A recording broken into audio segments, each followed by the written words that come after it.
चल से कांवड़िया कांधे कंवरिया, गंगा जल लेके बढ़स नगरिया। भक्ति के रंग में रंगाइल नगरिया, भोले के नाम में धड़के जियरिया। डमरू बजे मन हर्षाए, सावन के रस में देह नहाए।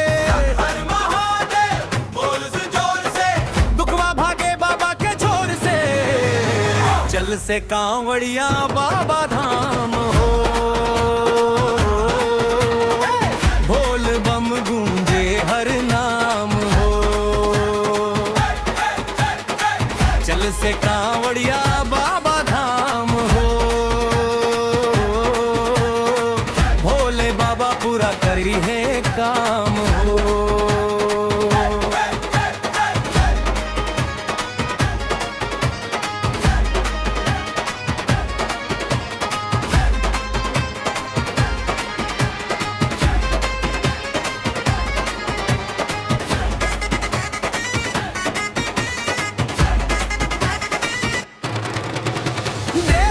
नगरी लागे निराली,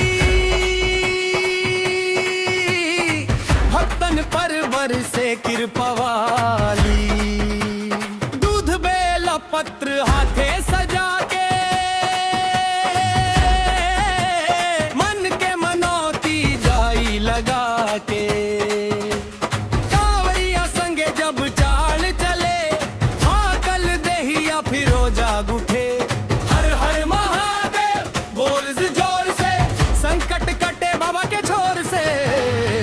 चल से कांवड़िया बाबा धाम हो,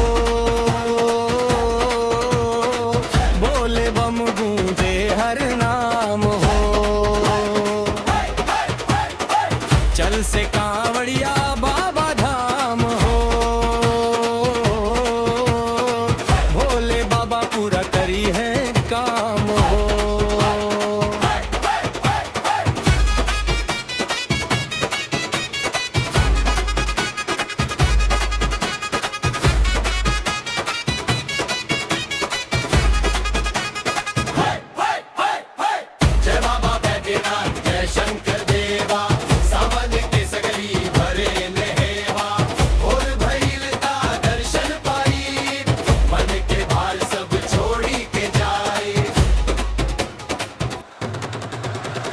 चल से कांवड़िया बाबा धाम हो,